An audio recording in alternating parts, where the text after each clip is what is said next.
Praise lord. ఈరోజు దేవుని వాగ్దానం ద్వితీయోపదేశకాండము 20వ అధ్యాయము 1వ వచనం.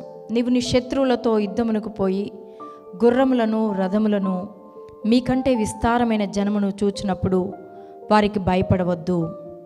ఐగుప్తు దేశంలో నుండి నిన్ను రప్పించిన నీ దేవుడైన యెహోవా నీకు తోడయుండును.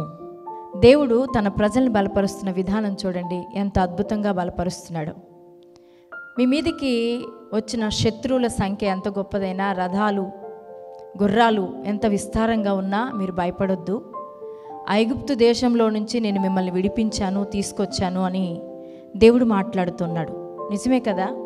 ఇశ్రాయేలు ప్రజలు ఐగుప్తులో ఎంత భయంకరమైన బాధలు, శ్రమలు, శోధనలు అనుభవించారు. అట్లాంటి పరిస్థితుల్లో నుంచి దేవుడు వారిని విడిపించి మార్గ మధ్యంలో పగలు మేఘస్తంభంలో, రాత్రి అగ్నిస్తంభంలో వారికి తోడుగా ఉండి వారిని నడిపించాడు. ప్రతి పరిస్థితుల్లో వారికి దేవుడు సహాయకుడిగా ఉన్నాడు. అందుకే చెప్తున్నాడు, ఐగుప్తులో నుంచి మిమ్మల్ని తీసుకొచ్చినప్పుడు మీకు తోడుగా ఉండి మిమ్మల్ని ఎలా కాపాడుకుంటూ తీసుకొచ్చానో, ఎట్లాంటి సమస్యల్లో నుంచి నేను మిమ్మల్ని విడిపించానో, ఈరోజు మీ ముందున్న ఏ సమస్యలను బట్టి మీరు బెదరొద్దు, భయపడొద్దు.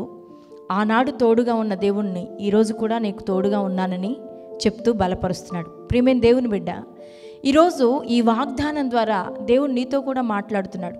అనేక రకాలైన పరిస్థితులను బట్టి బెదిరిపోతున్నావా, దిగులు చెందుతున్నావా, కృంగిపోతున్నావా, నిరాశలోనికి వెళ్ళిపోతున్నావా? నీ ముందున్న సమస్యలు చాలా గొప్పగా కఠినంగా కనబడుతున్నాయా? అట్లాంటి పరిస్థితుల్లో, కృంగిపోయిన పరిస్థితుల్లో ఉన్నావా? అయితే ప్రభు నీతో చెప్పే మాట ఏంటంటే, గత కాలంలో దేవుడు నీ జీవితంలో నీకు తోడుగా ఉండి జరిగించిన కార్యాలు, గత కాలంలో దేవుడు నీకు తోడుగా ఉండి నీ జీవితంలో ఎన్నెన్ని పరిస్థితుల నుంచి దేవుడు విడిపించాడో ఒకసారి జ్ఞాపకం చేసుకో. ఎన్నిసార్లు మరణకరమైన పరిస్థితుల్లోకి వెళ్ళావు, దేవుడు తప్పించలేదా? భయంకరమైన ఇబ్బందులు, ఇక్కట్లు, శ్రమలు, శోధనలు, వేదనలు, మానసికంగా నువ్వు కృంగిపోయిన పరిస్థితుల్లో దేవుడు నిన్ను ఎలా లేవనెత్తాడో, పడిపోయిన ఉన్నప్పుడు నిన్ను ఎలా ఆదరించాడో, నిరుత్సాహంలో ఉన్నప్పుడు నిన్ను ఎలా బలపరిచాడో, ఎట్లాంటి పరిస్థితుల్లో నుంచి నువ్వు బయటకు వచ్చావో ఒకసారి జ్ఞాపకం తెచ్చుకో. అట్లాంటి పరిస్థితుల్లో నుంచి నీకు తోడుగా ఉండి నిన్ను విడిపించిన దేవుడు ప్రస్తుతమందు నీ జీవితంలో నీ ముందున్న ప్రతి సమస్యల్లో కూడా నీకు తోడుగా ఉండి నేను విడిపిస్తానని ఈరోజు వాగ్దానం చేస్తున్నాడు. కాబట్టి భయపడొద్దు. కానీ గత కాలంలో కార్యాలు జరిగించిన దేవుడే ఈరోజు కూడా నీకు తోడుగా ఉన్న దేవుడై ఉన్నాడు. ఎందుకంటే ఆయన సదాకాలం మనకు తోడుగా ఉన్న దేవుడు అండి, మధ్యలో మనల్ని విడిచిపోయే దేవుడు కాదు. కాబట్టి ఈ మాటను బట్టి ధైర్యం తెచ్చుకొని విశ్వాసంతో ప్రభువు నాకు తోడుగా ఉన్నాడు, ప్రతి సమస్యలో నేను జయం పొందుతాననే నిరీక్షణతో ఎదురు చూడు. దేవుని కార్యాలను నువ్వు చూస్తావు. ప్రార్థన. పరిశుద్ధుడా, ప్రేమ కలిగిన నా తండ్రి, ఎంతమంది బిడ్డలు వారి ముందున్న ప్రతి పరిస్థితిని బట్టి దిగులు చెంది కృంగిపోయిన పరిస్థితుల్లో ఉన్నారో వారందరి జీవితంలో ప్రభువా నీ గొప్ప కార్యాలు జరిగించమని ప్రార్థన చేస్తున్నాను. ఆ సమస్యల యొక్క తీవ్రత నుంచి వారిని విడిపించి ప్రభువా నా తండ్రి విడుదలను మీరు ఇచ్చి, సమాధానం ఇచ్చి, సంతోషం ఇచ్చి, కుటుంబాలకు రక్షణనిచ్చి, నెమ్మదినిచ్చి దీవించమని ప్రార్థన చేస్తున్నాను. వారు పడి ఉన్న స్థితిలో నుంచి వారిని లేవనెత్తమని వేడుకుంటున్నాను. శాంతిని, సమాధానం అనుగ్రహించమని వేడుకుంటున్నాను. అయ్యా, వారి బిడ్డల విషయంలో ఉన్న ప్రతి ఆందోళన తొలగించమని ప్రార్థన చేస్తున్నాను.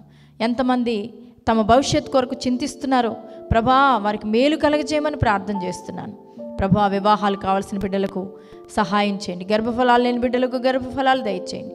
ఉద్యోగాలు లేక ప్రభా నా తను ఎంతో కాలంగా ఎదురు చూస్తూ ఎన్నో ప్రయత్నాలు చేసి విఫలమైపోయి నిరుత్సాహంతో ఉన్న బిడ్డలకు నీ గొప్ప కార్యం జరిగించి వారి ఉద్యోగాల విషయంలో కూడా సహాయం చేయండి. ప్రభా, దురాత్మంధకార చీకటి శక్తుల ప్రభావంతో పీడించబడుతున్న వారికి విడుదల దయచేయండి. సేవా పరిచర్లో అనేక రకాలైన పరిస్థితులు ఎదుర్కొంటున్న నీ దాసుల్ని, దాసరాండ్రను మీరు జ్ఞాపకం చేసుకొని వారిని కూడా బలపరచండి. జ్ఞాపకం చేసుకోమని అనేక రకాలైన సమస్యలు, కోర్టు సమస్యలు, నాయనా నా తండ్రి పోలీస్ స్టేషన్లో సమస్యలు, అయ్యా అటువంటి సమస్యల నుంచి విడుదల దయచేయండి. పాప బంధకాల్లో ఉండి ప్రభా భయంకరమైన దురలవాట్లలో మానలేని స్థితిలో ఉన్న బిడ్డలకు యేసు నామములో విడుదల ప్రకటిస్తూ ఉన్నాం. మీరే కృప చూపించి ఆర్థిక ఇబ్బందులు, అప్పుల సమస్యల నుంచి విడుదల దయచేయమని యేసు నామములో ప్రార్థిస్తున్నాను తండ్రి. ఆమేన్.